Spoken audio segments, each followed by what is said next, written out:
Hello and welcome to another video. So today we are taking a look at a Earthrune deck. This one has a Mysteria Silverblade Golem kind of theme going, where you're mainly looking to boost your spell damage and win the game off that pretty much. So being able to take advantage of anything, magic missiles, Nova, Chain Lightning, Staff of Whirlwinds, all to get extra damage onto the board as much as you possibly can. Of course, you are running most of the other standard stuff, with of course Halo Golem and Levi's being pretty key cards to this sort of deck. The Paradise Vanguard has basically been in every single deck lately. I can't really say why, I guess mainly because it's a solid banish removal, especially against anything with 1 health, which you can quite easily do with decks like this, for example, or other decks such as Mid Shadow, which I hope to cover, but it's been hard to really get one of those working. So we're going to get right into this video and check this deck out. So first up we have Blood. Blood has still shown itself to be quite strong in this current meta. Maybe not top tier, but definitely right up there. Magic Missile twice is pretty good against Blood, especially considering how much you can kill the early game. Those new animated sleeves that the opponent has are absolutely sweet. If you are in Japan, that's the only way to obtain those. You have to go to, I believe it's a 7-Eleven and buy a Google Play Store card worth quite a bit of money, somewhere up to like $200 or something, and then you can obtain those animated sleeves. Fortunately, I don't have access to that, otherwise those would be absolutely amazing. But it does show that hopefully we'll get more animated sleeves in the future outside of Master Sleeves, so hopefully the West can get something like that going as well. Not really too much to say so far, just playing a couple of magic missiles. Opponent plays a pretty standard Bahamut play on Tooth that we pretty easily remove, and really you're just kind of setting up your early game. Your optimal mulligans, of course, being 2 to 3 drop cards, preferably things like Carl and Magic Missile, or even just good draw cards or good cards that produce other cards like Mysteria, and of course Insight. Great cards for that sort of thing. I also like to keep Ginger Bread House if I'm going up against a semi-aggressive deck, so anything in the kind of sword to blood categories, I tend to like to keep Gingerbread for my early game. Of course, this is a pretty tough matchup when they start dropping wards like this, especially that 4 health range can be quite hard to deal with unless you do get some pretty good draws, and unfortunately we're just not quite there yet. Although Carl is going to help us out a little bit. I mean, it makes it harder to remove, which is always a good thing. And we get to ward ourselves up just that little bit that we may need here to really secure what we want. Bahamut going for a draw, looking for something. And another Spiderweb Imp, so those free Spiderweb Imps are a little harsh on me. Especially with this Evo. Really leaving us in the same sort of spot we were in before, except this time they get to kill Carl, so definitely unfavourable. Would have been nice if I had something a little better, but I don't right now. Looking for something. We do get the missile, which is great, at least I can take advantage of that. If we hadn't have got the missile, it would have been a little bit trickier. I probably would have went with the Gingerbread, but I really didn't want to use that yet. Blood Pact, that's good. Good to see it now and not before. And that should be the last of their wards, so once we clear these out, we shouldn't have to worry about any major wards coming down. And it looks like we've got some pretty nice cards for that. Master Mage will make these very easily removable deck stirred. And set us up nicely. Zodiac Demon, an interesting one though. Not a card I expected to see right now, but makes sense when comboed with something like Nacht. And it does help put them in Vengeance, so that's probably what they've been looking for. Of course, we do need to remove this basically immediately. Staff of Whirlwinds isn't going to be quite enough on its own, but luckily Gingerbread House is going to help us heal up a little bit while removing this. Probably the best line of play I could have went with that removed everything and gave me a little bit of health. This ache, this thirst. Quench them. So continuing to burst themselves down. I do need a way to get rid of this 2-4. Don't really have anything that I can optimize, which is kind of unfortunate. Really just digging for whatever we can get our hands on at this point.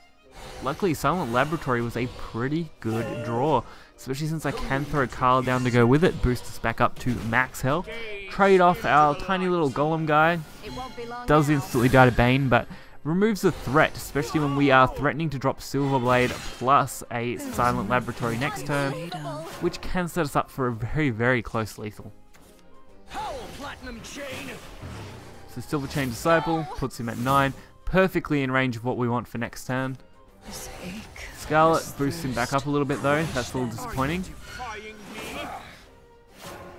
But with the end of his next turn he will go down to 9, so as long as he doesn't heal further, we at least have a chance here. So we're not worried about them removing anything, because we're mainly focusing on using these to our advantage. Although we are going to burn whatever we draw next, but it's not a big worry considering our hand. We can just drop a Nova, remove some stuff, and then go for 9 damage. Blood Pact though, probably the worst thing he could have played there. He really needs more than 2 healing now, which is a bad spot to be in.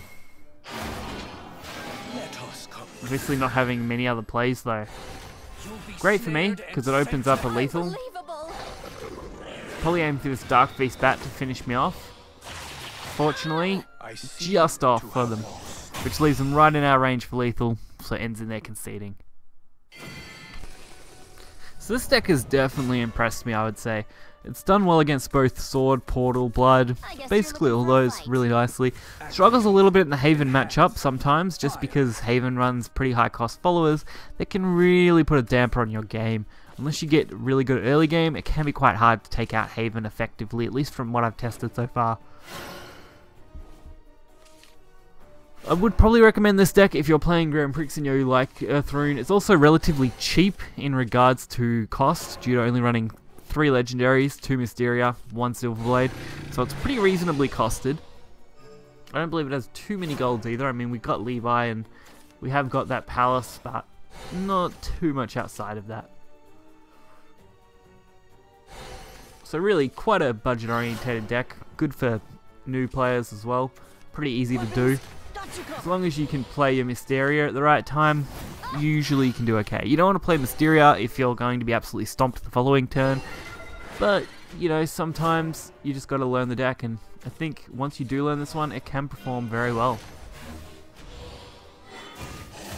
So Gingerbread takes us up to the 20, which is where we kind of want to sit against Portal, especially when they are swarming very hard. Fortunately, we don't actually have any of our major removal. We've got a couple of gingerbread houses still, so that does bide us some time, but not really enough that we can really do anything substantial yet. The Mysteria though, that could make a difference. Getting the Mysteria Founder, we should be able to use that to advantage a little bit. Of course, Carl's also going to at least put something onto the board here, which should be enough to hold them off a little bit. Defending us from at least a couple of damage.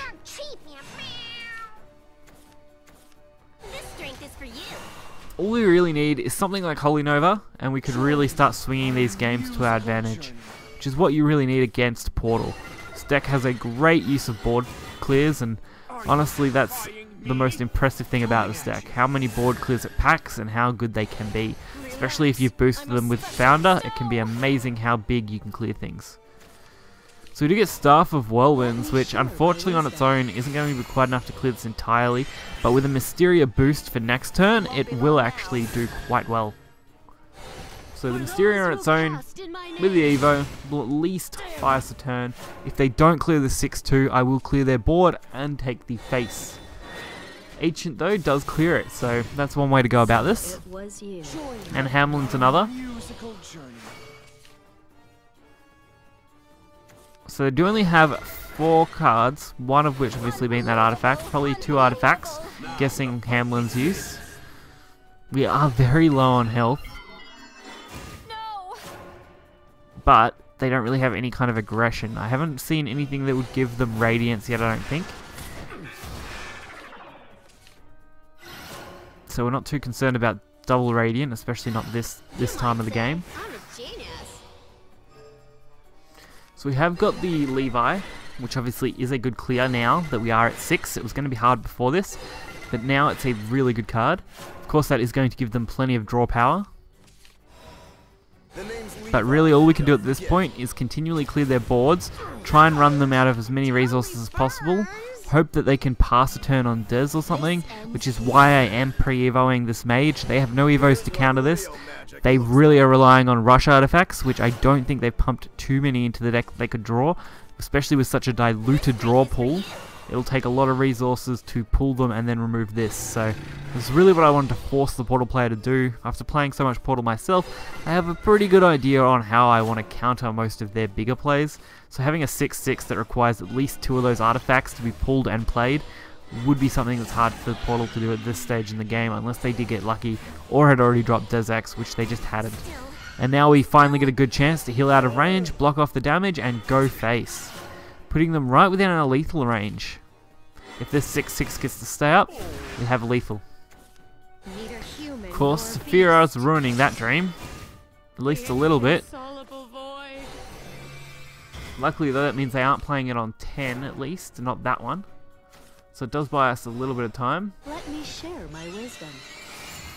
So we do get to play our second Mysteria Founder. You could probably fit 3 of these in the deck and drop Silverblade if you wanted, but I actually like having at least the one Silverblade. It really opens up lethals that I wouldn't have had before. So we see the Puppet. All my worry was that they had a Saphira that could deal 10 damage. I knew they would be very, very close with Saphira if they could play it.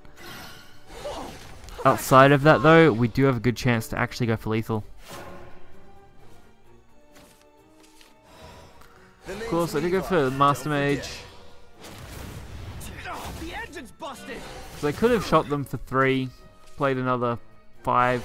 Wouldn't have been quite enough. It would have been just that one-off lethal at that point. So I didn't want to take that risk. I wanted to at least clear this off. Try and play something they had to attack into. Neither human nor beast. Luckily another Saphira, clearing out stuff, not being used to go face. That's where you really want them. You don't really want them hitting your face. It's kind of the worst nightmare, and luckily Chain Lightning is good cleanup. We could have also used our Golem, would have been just fine. Or we could have just played our Staff. We had a few good options and worked out in our favour because they didn't have Saphira when they needed it on. If they had had that Saphira on curve, they probably could have beat me out, honestly, but having to use them to remove wards and to have to beat down my other followers really worked out in my favour quite a bit, which is what I was aiming for. That was the idea of going with this in the way I did for that matchup. Of course, the Blood matchup was quite good as well, being able to show off how the early game can be suspended due to the early game cards, which then going into a late game, of course, did require a little bit of luck with Silverblade Golem and them not having any way to kind of counter that. And of course, the small misplay I would say they did by putting themselves just in range of what I had.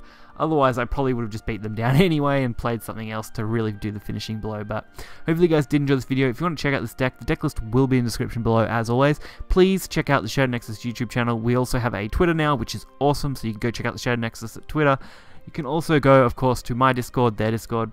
Either way, awesome communities, great events going on. Be sure to check everything out. If you did enjoy the video, hit that like button, subscribe for more content, and I'll catch you guys next time. See ya.